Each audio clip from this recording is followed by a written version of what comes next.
संसद के बजट सत्र की शुरुआत से पहले प्रधानमंत्री नरेंद्र मोदी ने विपक्ष को आड़े हाथों लिया। उन्होंने संसद में हंगामा करने वाले विपक्षी दलों पर निशाना साधा।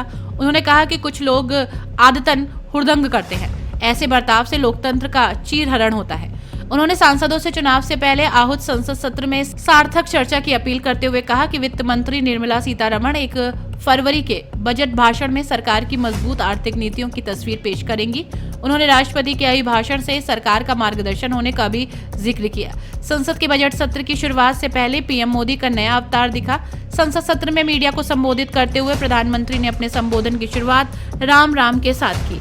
उन्होंने कहा कि वर्ष 2024 का राम राम। साथियों, इस नए संसद भवन में जो पहला सत्र हुआ है उसके आखिर में एक बहुत ही गरिमापूर्ण फैसला लिया गया है। वो फैसला था नारी शक्ति वंदन अधिनियम।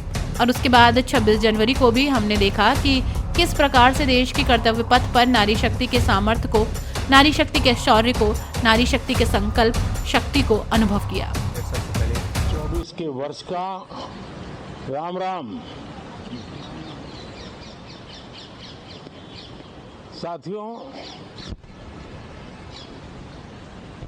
इस नए संसद भवन में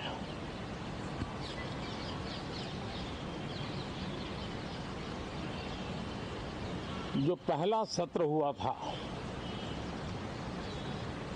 उसके आखिर में इस संसद ने एक बहुत ही गरिमापूर्ण फैसला लिया था और वो फैसला था नारी शक्ति वंदन अधिनियम। और उसके बाद 26 जनवरी को भी हमने देखा किस प्रकार से देश ने कर्तव्य पथ पर नारी शक्ति के सामर्थ्य को, नारी शक्ति के शौर्य को, नारी शक्ति के संकल्प की शक्ति को अनुभव किया। और आज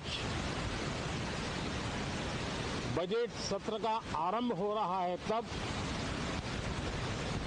राष्ट्रपति द्रौपदी मुर्मू जी का मार्गदर्शन और कल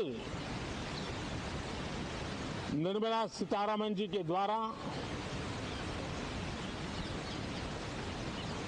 इंटरिम बजट एक प्रकार से ये नारी शक्ति के साक्षात्कार का पर्व है।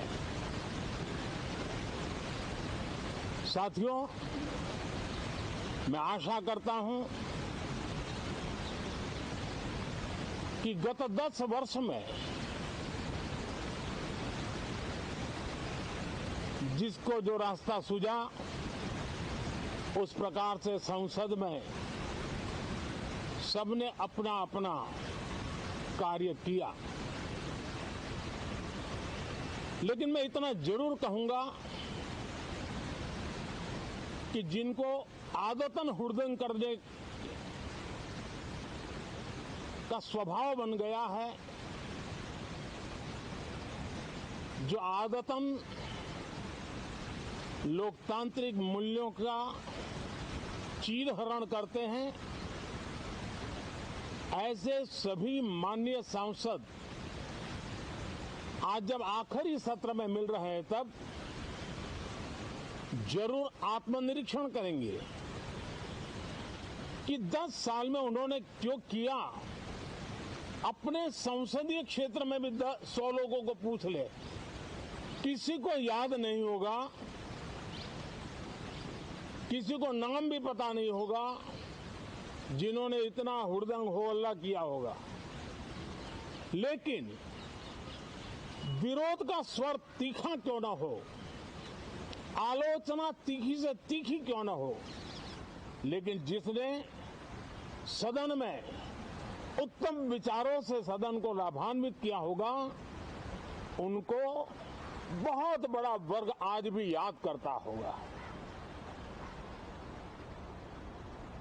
आने वाले दिनों में भी जब सदन की चर्चाएं कोई देखेगा तो उनका एक एक शब्द इतिहास की तवारीख बन करके उजागर होगा।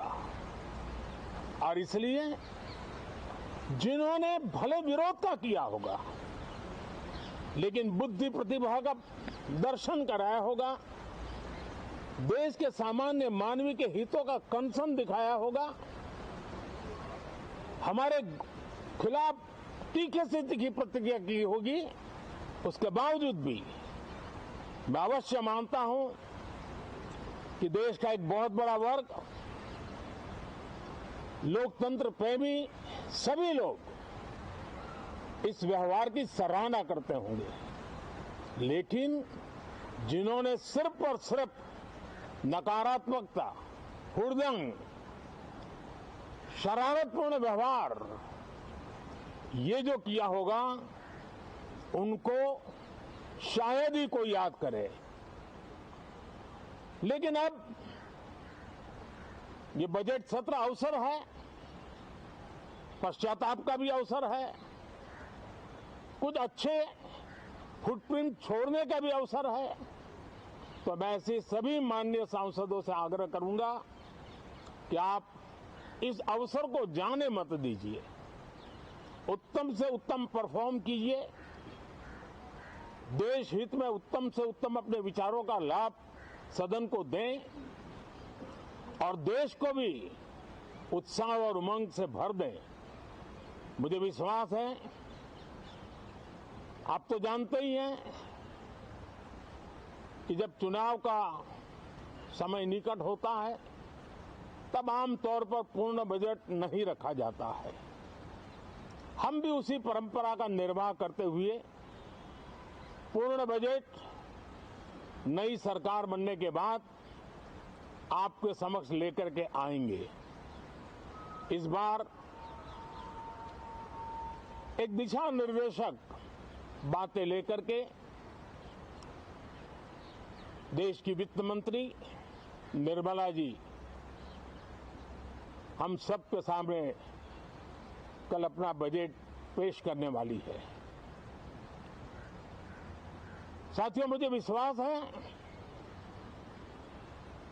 कि देश नित्य प्रगति की नई नई ऊंचाइयों को पार करता हुआ आगे बढ़ रहा है। सर्वस्पर्शी विकास हो रहा है, सर्वांगीण विकास हो रहा है, सर्व समावेशक विकास हो रहा है। ये यात्रा जनता जनार्दन के आशीर्वाद से निरंतर बनी रहेगी।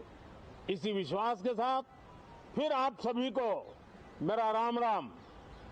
हर न्यूज अपडेट के लिए डिस्क्रिप्शन बॉक्स में दिए हुए लिंक से ज्वाइन करें रॉयल बुलेटिन का व्हाट्सएप ग्रुप और पाएं हर खबर सबसे पहले अपने व्हाट्सएप पर। अपने आसपास की खबरों के लिए सब्सक्राइब करें रॉयल बुलेटिन और इस वीडियो पर कमेंट के जरिए अपनी राय देना ना भूलें।